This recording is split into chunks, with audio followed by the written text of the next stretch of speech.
Estamos na gravação de um vídeo no livro de Romanos, capítulo 7.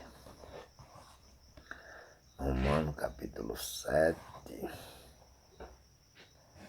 versículo 1 em diante.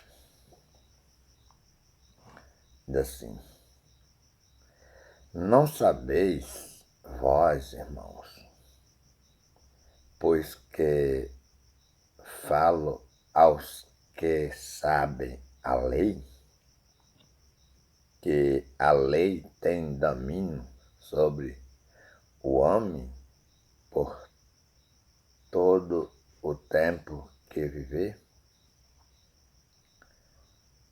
né? Esse é o versículo 1 que alerta ali.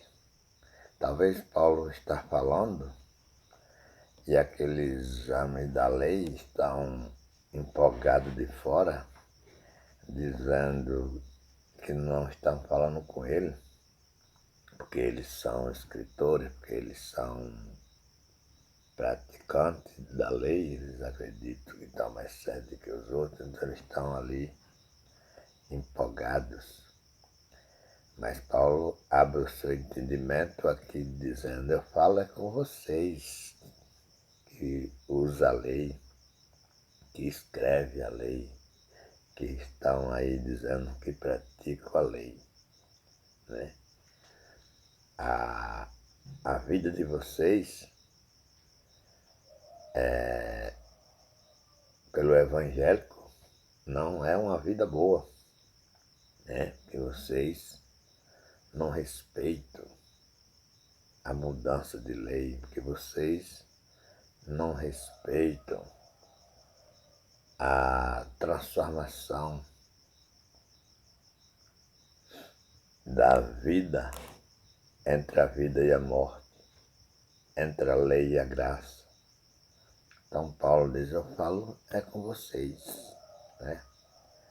E o versículo 2 diz: porque a mulher que está sujeita ao marido enquanto ele viver, está ligada pela lei, mas morto o marido, está livre da lei do marido, né? Então, quer dizer, a mulher deve manter um grande respeito pelo marido enquanto ele estiver vivo, trabalhando para dar sustento a ela, para manter a família, né? Mas aqui diz que depois que o marido morrer, ela está livre, ela pode casar com quem ela quiser, ela pode trabalhar, ela pode fazer o que ela quiser. Ela que é a chefe da casa, o marido morreu, ela que é a chefe da casa, não é isso? Então diz aqui que morto o marido, está livre da lei do marido, né? De sorte que, vivendo o marido, será chamada adúltera, se for do outro marido, né? O nome dela vai ser anunciado por todos na rua. Aquilo é uma mulher nada, aquilo é uma vagabunda, aquilo é uma adúltera, aquilo é uma irresponsável, né? O marido estando vivo, ela fazer esse tipo de coisa, ela perde o seu valor.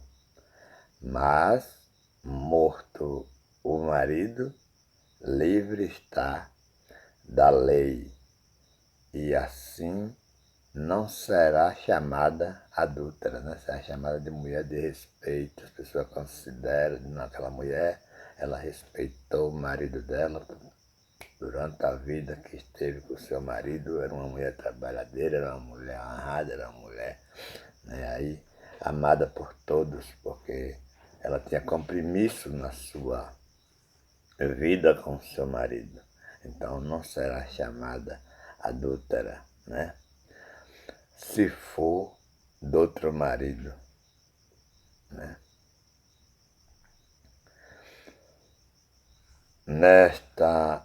Assim, meus irmãos, veja que a comparação agora é entre a lei e a graça. Assim, meus irmãos, também vós está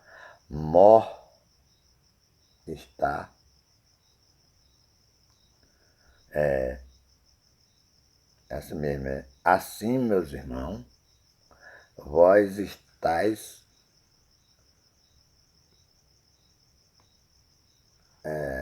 mortos para a lei, não é assim mesmo?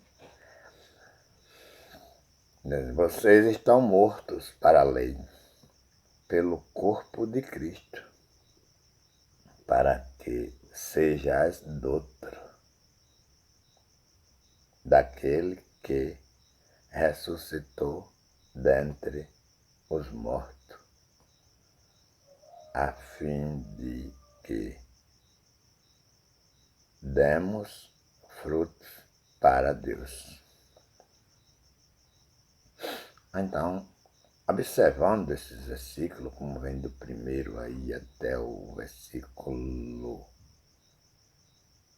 4, né?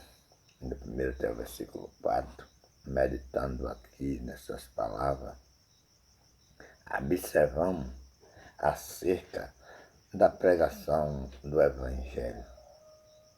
A pregação do Evangelho, desses pregadores todos que estão pregando no Brasil, que estão construindo templo, cobrando dízimo e cobrando para pregar, e cantando música, dizendo que é para adorar a Deus, e cobrando milhões e milhões de dinheiro, porque esse chamado Evangelho domina no mínimo um quarto do dinheiro do Brasil, né? Porque eles são milionários, porque eles são ricos, porque eles têm o melhor avião, têm o melhor carro, têm a melhor fazenda. Isso é considerado como adúlteros, como prostitutas. Eles são considerados como sem valor para Deus. Ninguém dá mais valor. O que eles vão ouvir é ser chamado de ladrão, é ser chamado de vagabundo, é ser chamado de mentiroso, porque é isso que eles estão fazendo no mundo. Como é que eles pegam a vassoura, levam para o monte, ora nessa vassoura, e depois vendem essa vassoura, e diz que uma vassoura dessa custa 300, custa 200, porque eles oraram, e quando eles barrem a casa, esse demônio vai sair de dentro desta casa, porque a pessoa comprou aquela vassoura e eles orou naquela vassoura, e aquela vassoura tem poder para expulsar os demônios, né? Pega um caroço de feijão, como na pandemia teve um que vendeu feijão de R$ 1.000 a R$ 100. Para aqueles que não tinham nada, que já estavam caindo de fome, que não tinham dinheiro mesmo, era R$ 100. Para aqueles que eram ricos, que podiam comprar, era R$ 1.000. E as pessoas fizeram preocupação, se esforçaram, mas muitas pessoas tiveram esse caroço em casa para se alimentarem desse caroço de feijão, para se protegerem da pandemia do coronavírus. E muitos acabaram morrendo com essa fé, acreditando nessa mentira, acreditando nessa ganância desses homens, acreditando nesta maneira de pregar, nesse tipo de evangelho que Paulo disse lá no capítulo 1 de Gálatas, versículo 8, diz: ainda que nós mesmos ou um anjo do céu vos anuncie um outro evangelho, além do que já temos anunciado, seja anátema. Veja que o Paulo não concorda com este evangelho que está pregando no Brasil, não concorda com essa maneira de que eles estão fazendo para destruir as vidas, né? A palavra do Senhor, que permanece para sempre, ela não sai da boca destes homens com santidade, ela não sai da boca destes homens com amor, ela não sai da boca destes homens para que as pessoas voltem para suas casas felizes, porque eles usam o livro de Malaquias e lê o livro de Malaquias, pega o 8 e o 9, chama as pessoas de ladrona, chama as pessoas de amaldiçoada e no final pede o dízimo dessas pessoas.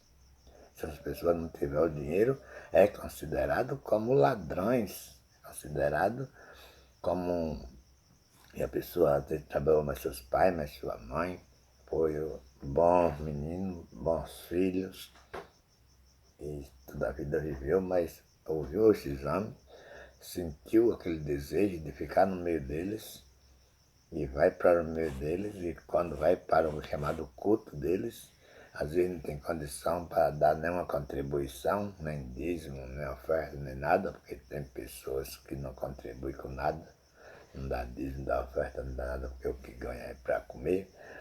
Se pudesse, dava tudo também. Essas pessoas, toda terça-feira, toda quinta-feira e todo domingo, vêm para casa com o nome de ladrão. Continua estando lá porque está dizendo que é Deus que está dizendo que aquela pessoa é ladrão. Mas desde que quem está dizendo é um cão guloso. Isaías 56 anos diz: estes cães são gulosos, não se pode faltar, eles são pastores que nada compreendem, cada um se torna para seu caminho, cada um para a sua ganância. Por causa da ganância, eles deixam de pregar o evangelho e pregam ódio, e prego mentira, e prego engano, para que as pessoas voltem para suas casas, não alegre porque foi adorar a Deus, mas voltem para suas casas com o coração fechado, coração partido, coração magoado, porque nunca pegou nada de ninguém, nunca roubou, mas volta para suas casas como ladrão. E ladrão de quem? Que roubou a Deus. E ninguém consegue roubar a Deus. Nós somos criatura de Deus, nós somos nós somos casa de Deus, o Espírito de Deus habita em nós e nós somos verdadeiramente livre. Deus nos livrou, Deus nos deu vida, Deus nos deu amor, Deus nos santificou, sem dízimo, sem oferta, sem dar carro, sem dar casa, sem dar fazenda, só por amor. Eu disse que Cristo nos amou de graça, não cobrou nada, né? Gálatas 3, capítulo 5, diz: estais, pois, firmes na liberdade com que Cristo nos libertou, e não torne-vos a voltar ao jugo de servidão, a um domínio de homem, a viver nestes tempos, sendo chamado de ladrão, sendo chamado de amaldiçoado, nesses tempos, né? Então, quer dizer, no capítulo 3, no seu versículo 13, diz que Cristo nos resgatou da maldição da lei, fazendo-se maldição por nós. Quando Cristo faz isso não custa dinheiro. Então, eu quero agradecer aqui a minha oportunidade, que Deus possa abençoar a vida de cada um e abrir o entendimento para que as pessoas possam entender que não é quando dá um carro, que não é quando dá um dízimo, que não é quando dá uma oferta, mas sim quando crê no nosso Senhor Jesus Cristo e sabe que só Ele é o Salvador de todas as coisas. E não pastor, e não bispo, e não apóstolo. Isso vai continuar roubando e mentindo, mas Deus está no controle de todas as nossas vidas e nós não precisamos de fazer nada para ser salvo. Deus salvou de graça por amor que Ele tem em cada um de nós, em nome de Jesus.